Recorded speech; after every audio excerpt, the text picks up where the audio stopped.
देखिए, चुनाव आयोग और भारतीय जनता पार्टी का जो गठजोड़ है, जो गठबंधन है, अ, चुनाव आयोग कहीं कोई कार्रवाई नहीं करता है। समाजवादी पार्टी ने 2022 के विधानसभा चुनाव की कंप्लेन की थी, 18,000 से ज़्यादा शपथ पत्र दिए थे।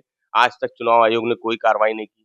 फिर एसआईआर ले आते हैं, एसआईआर ले आते हैं, लेकिन एसआईआर लाते हैं, एक सूची उत्तर प्रदेश विधानसभा की है, लोकसभा की अलग है, पंचायत की अलग है, पार्षदी की अलग है। आप एक सूची नहीं कर पाते, लेकिन एसआईआर लेके आते हैं।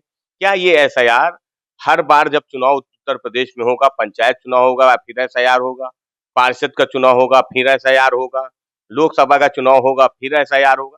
ये वो सवाल हैं जिन सवालों का चुनाव आयोग के पास जवाब नहीं है। चुनाव आयोग भारतीय जनता पार्टी का सहयोगी बन गया है, उनके साथ मिल के काम कर रहा है और ये बात लगातार साबित होती जा रही है, क्योंकि चुनाव आयोग कहीं कोई कार्रवाई नहीं करता है। भाजपा के सांसद, उनके कार्यकर्ता, वो टूरिस्ट बन के एक राज्य से दूसरे राज्य में वोट डालने जाते हैं। भारतीय जनता पार्टी कोई कार्रवाई नहीं करता है।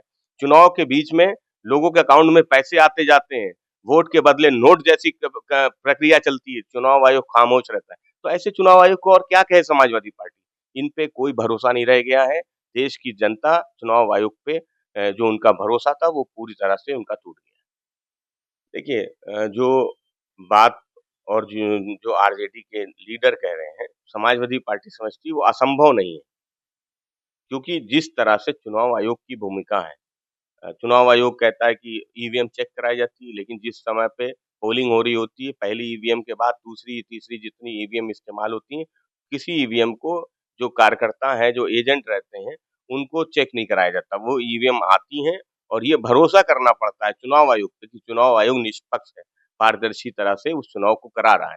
लेकिन अगर चुनाव आयोग पे ही सवाल हो जाएँगे, अगर चुनाव आयोग पे ही सवाल खड़े हो जाएँगे, तो निश्चित रूप से कुछ भी असंभव नहीं है। और जो आरोप लग रहे हैं चुनाव आयोग को, इस पूरी जो प्रक्रिया है, ईवीएम मशीन को वोटिंग के समय से लेके काउंटिंग के समय तक उसको और सुरक्षित करने की और मजबूत करने की आवश्यकता है, क्योंकि इस तरह के आरोप कोई पहली बार नहीं लगे और चुनाव आयोग का इन सब सवालों पे कोई जवाब नहीं।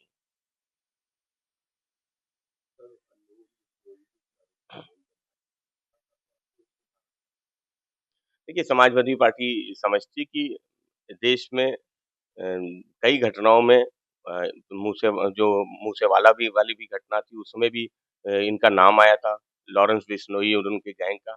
और अब उनके भाई को वापस देश लेके आया जा रहा है, तो जो एजेंसियाँ हैं, वो अपना काम कर रही हैं और उनको वापस लेके आया जाए, जो ट्रायल है वो फास्ट ट्रैक कोर्ट में चलाया जाए और उनको इस पूरे प्रकरण में न्यायिक प्रक्रिया के पास सज़ा ज़रूर होनी चाहिए।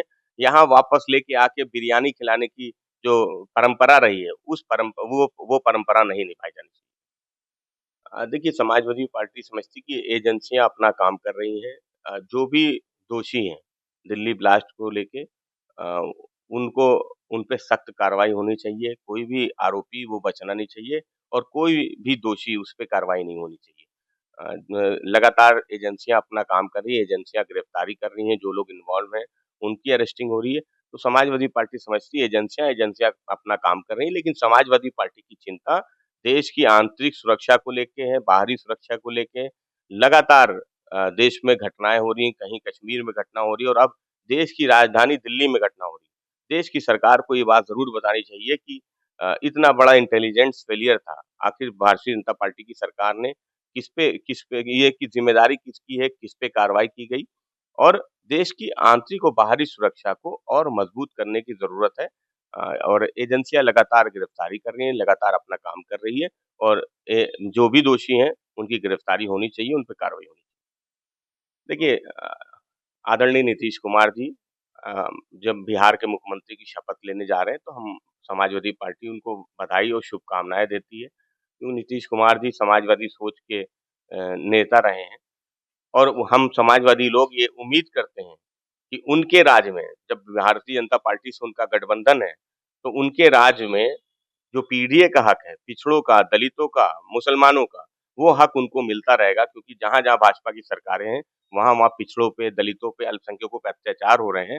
हम ये भरोसा करते हैं कि नीतीश कुमार जी मुख्यमंत्री रहेंगे, भारतीय जनता पार्टी गठबंधन की सरकार बनने जा रही है, तो पीडीए के साथ अन्याय नहीं होगा।